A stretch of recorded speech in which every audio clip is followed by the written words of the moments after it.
E aí pessoal, bem-vindos ao canal Civilização Brasileira. Esse daqui é um vídeo polêmico.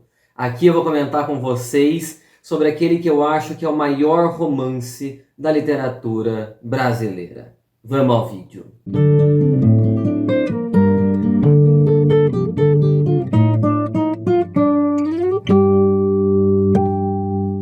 Bom pessoal, aqui antes de começar o vídeo eu quero fazer aquelas considerações básicas. Eu não pretendo com esse vídeo, obviamente, desmerecer outros livros da nossa maravilhosa literatura brasileira.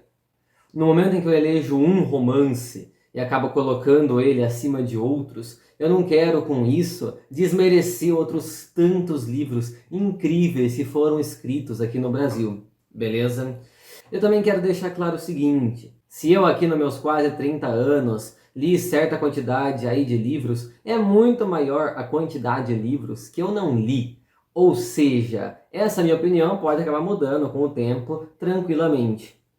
E por fim aqui eu trato apenas dos romances da literatura brasileira. Aqui eu não trato nem de ensaísmo e nem de poesia, porque eu não tenho capacidade de avaliar esses outros dois gêneros, beleza?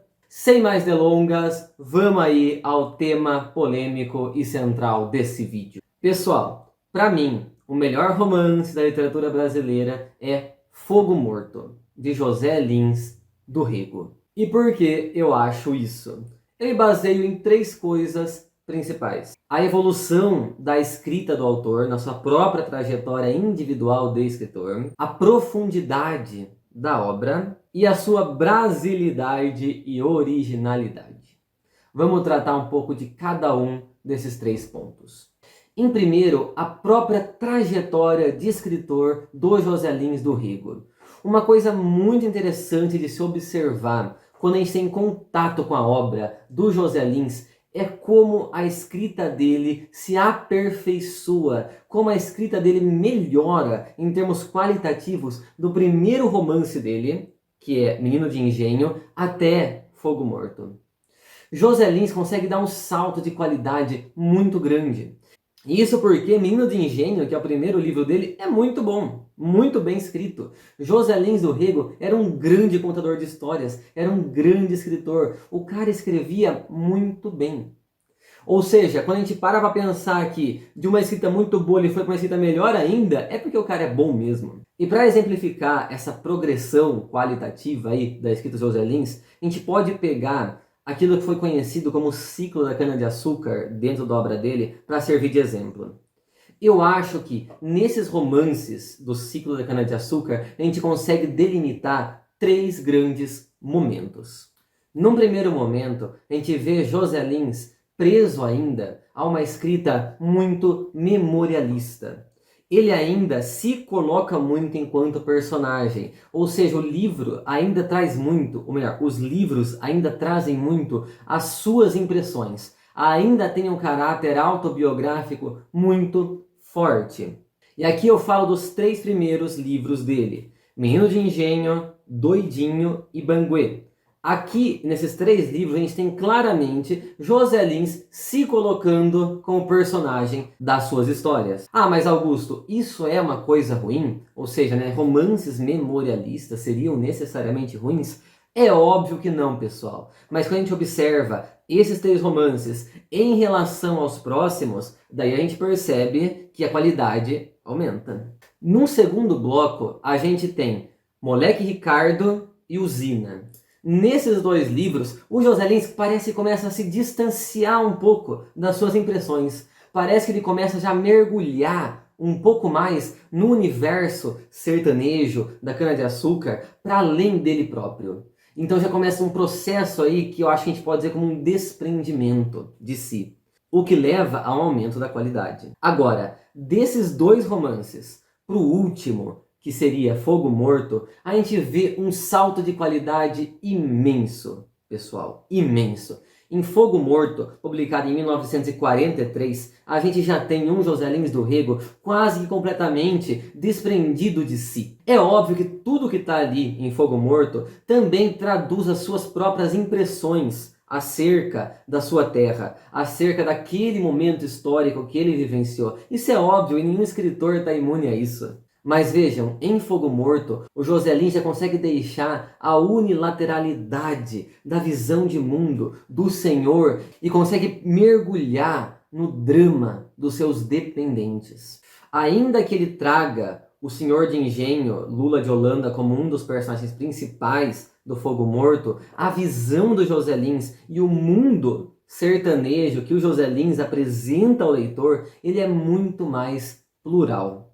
E essa pluralidade, ela tem profundidade, pessoal. E vejam, em Fogo Morto, a gente vê vários dos motivos trazidos nesses livros anteriores dele sendo reciclados. De forma que às vezes eu penso que esses 5 primeiros romances do ciclo da cana-de-açúcar, ainda que muito bons, eles foram como se fosse um exercício de preparação para a escrita do Fogo Morto. E aqui eu vou citar um exemplo só para o vídeo não ficar muito longo. No livro Banguê, a gente vê o coronel Zé Paulino, aquele todo-poderoso senhor de engenho, né, poderosíssimo, rico, proprietário aí de várias fazendas, de vários canaviais, chorando, pessoal. A gente vê Zé Paulino chorando. E ele chora no momento em que ele adquire a consciência de que, após a morte dele, todo aquele esforço dele em edificar aquele império do açúcar, acabou.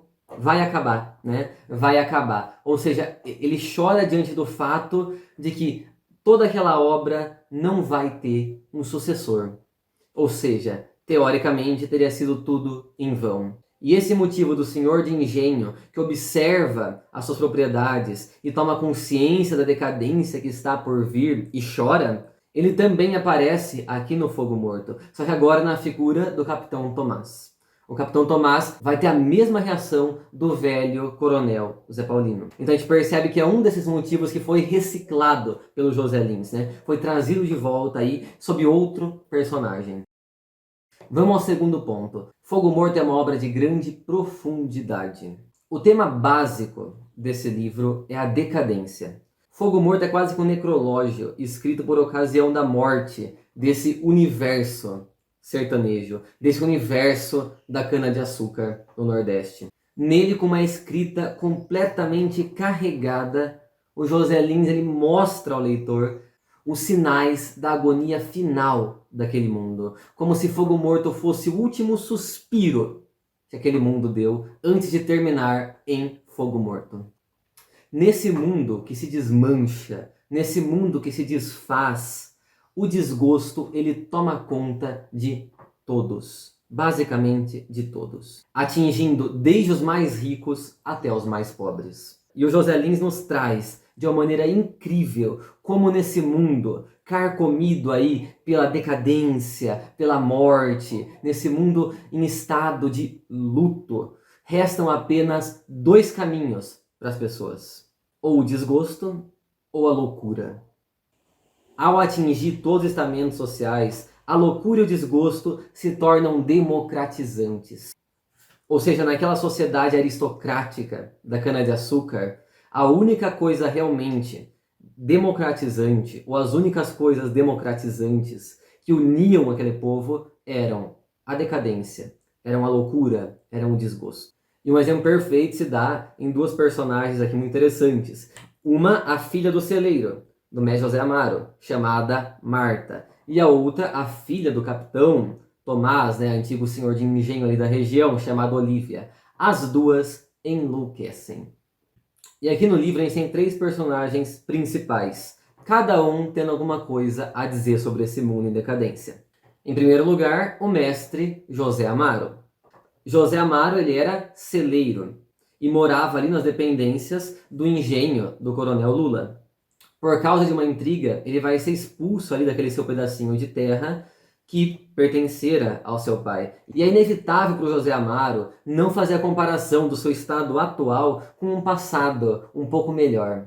Nesse passado onde o seu pai chegou mesmo a fazer uma cela para o próprio imperador. O mundo presente não oferece atrativos nenhum ao mestre José Amaro. E nesse cenário de absoluta tristeza, a única esperança de José Amaro vai ser o cangaço. Ele não vai chegar a ser cangaceiro, mas era como se fosse um lampejo, digamos assim, de esperança para ele. Então, José Amaro, primeiro personagem. O segundo personagem principal é o Coronel Lula de Holanda. O Coronel Lula ele herda um pequeno engenho do seu sogro, o Capitão Tomás, só que o Lula não tinha noção nenhuma de como se geria um engenho. Para você tomar conta de um engenho, você precisava ter pulso, você precisava ter força. E Lula, sendo um típico bacharel, um típico homem da cidade, ele não tinha essa energia necessária. Ele tinha apenas o gosto pelo mando, o gosto pelo grito. Tanto ele quanto o mestre José Amaro vão ser pessoas que vão adoecer também. E neles a gente vê também um pouco dessa loucura que agia como uma espécie de epidemia naquela região. E diferente do José Amaro, que vê a esperança, vê uma certa esperança no movimento do cangaço, o Coronel Lula ele se joga no beatismo, no fanatismo religioso. Começa a fazer jejuns, rezas, de uma maneira de fato, de uma maneira muito psicodélica. E no Coronel Lula também há o contraste entre um presente ruim e um passado idílico. Esse passado é o passado daquele mesmo engenho nos tempos do Capitão Tomás. Ao colocar o José Amaro como tendo sua única esperança no cangaço e Lula como se jogando aí no fanatismo religioso, o José Lins ele escancara para nós outro dualismo do sertão nordestino que aparece aí nesse momento de decadência, de crise, que é o dualismo cangaço e beatério. Os dois grandes refúgios do povo nesses períodos de crise. Esse dualismo ele vai explorar muito mais no romance Pedra Bonita, que é um romance muito bom também. Mas vamos então ao terceiro personagem, que é o meu favorito. E não é só meu favorito desse livro, como é o meu personagem favorito de toda a literatura brasileira, que é o Capitão Vitorino Paparrabo. O Capitão Vitorino é o verdadeiro Dom Quixote brasileiro. Era um senhor que não era respeitado por ninguém, que era tido também como uma pessoa que tinha um parafuso a menos. E apesar de seguidas vezes humilhado, ele sempre lutava. O Capitão Vitorino era um homem que lutava pelos seus ideais, mesmo nesse contexto de crise. Não importava o quanto ele se desapontasse, o quanto ele apanhasse e o quanto fizessem pouco caso dele. Ele sempre estava na luta pelas suas ideias. E com ele, a gente pode ter uma outra face da loucura, que é a loucura que nos leva a ignorar as adversidades, que é a loucura que nos leva a sermos excêntricos e a lutarmos apesar das adversidades. Ou seja, é uma loucura um pouco mais sã, digamos assim. Ou seja, se a loucura aparece no restante do livro como uma consequência negativa da decadência, a gente vê no Capitão Vitorino uma pessoa que retira energias da loucura, não se deixando desanimar. E é um personagem que merece muito uma análise mais profunda. Merece muito um vídeo próprio, não tem como aprofundar muito aqui. Para finalizar essa questão da profundidade da obra, eu quero ler aqui um trecho do livro que exemplifica muito bem isso. Mostra como a escrita do José Lins do Rego é belíssima e profunda. O capitão andou para a estrada. Todos os passarinhos da cajazeira cantavam para ele, e não ouvia os cantos dos seus passarinhos. A terra molhada, o maçapê úmido da várzea, sentia os pés do senhor que lhe furara as entranhas, que de dentro dela tirara touceiras de cana, rama de feijão, roçadas de milho. Era aquele o capitão Tomás Cabral de Melo, que tinha terra para trabalhar, para plantá-la, para colher. O capitão andou um pedaço. O sol queimava-lhe a cara que a barba branca cobria. E quando voltou para casa e caiu outra vez na rede, soluçava como um menino. Correu a velha para ver o que era. Não era nada. Com o rosto coberto pela varanda da rede, o capitão acordara para sofrer. A casa grande do Santa Fé alarmou-se com o choro do homem que nunca tinham visto chorar. Seria uma dor grande demais. Dona Mariquinha, naquela noite, chamou as negras para o quarto dos santos e a filha Amélia puxou o terço. Todos rezavam pela dor terrível que fizera o homem duro, o homem de pedra, chorar como um menino. Nenhuma passagem ilustra melhor o livro do que essa.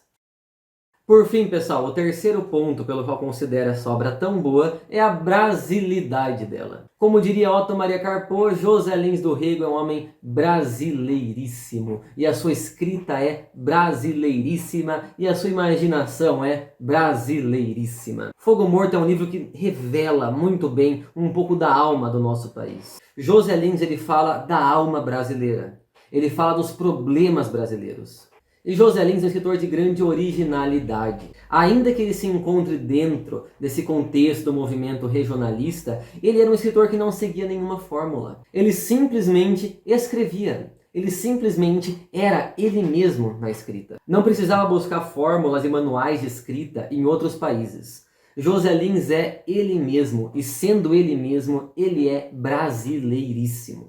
E para encerrar esse ponto, eu quero trazer aqui 2 parágrafos do Carpo.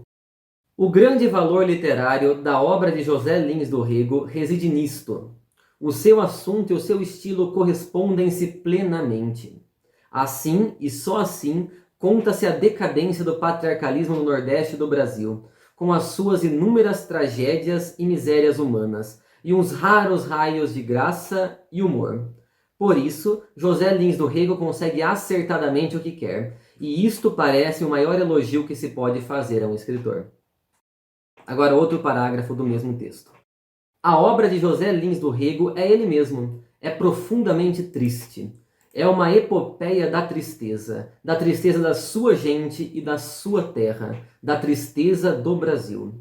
Na tremenda saúde física de José Lins do Rego, há a consciência desesperada de todas as doenças possíveis e da morte certa. Há na sua obra a consciência de que tudo está condenado a adoecer, a morrer, a apodrecer.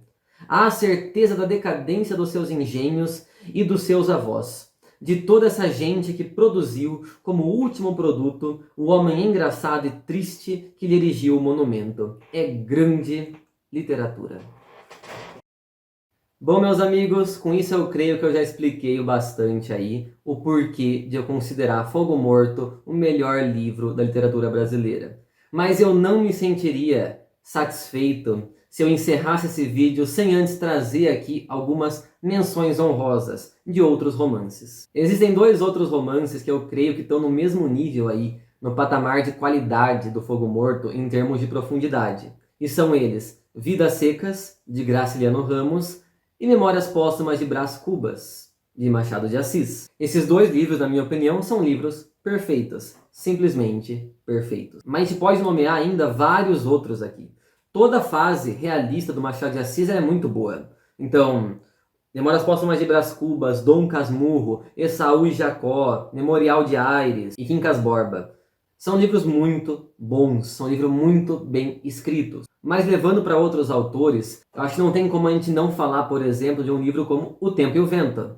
Sobretudo a parte 2 do Tempo e o Vento, que é O Retrato, que na minha opinião é a melhor das 3 partes. Igualmente tem a obrigação de falar, por exemplo, do livro O Lodo das Ruas, de Otávio de Faria, que eu fiz resenha aqui no canal. Quem não viu, dá uma olhada lá. E para finalizar, Romance da Pedra do Reino, de Ariano Suassuna, uma grande obra de interpretação do Brasil, muito mais ainda do que um romance. Beleza, então? E aí, pessoal, concordam comigo? O que vocês acham? Vocês acham que Fogo Morto merece ser colocado como o melhor romance da literatura brasileira? Qual, na opinião de vocês, é o melhor romance da nossa literatura? Deixem aqui nos comentários que eu quero ouvir de vocês o que vocês concordam e o que vocês discordam. E indiquem mais livros aí, falem um pouco mais aí dos livros que vocês consideram canônicos. Beleza? Se você gostou desse vídeo, se inscreva no canal, dê um joinha, comente, compartilhe. Até a próxima!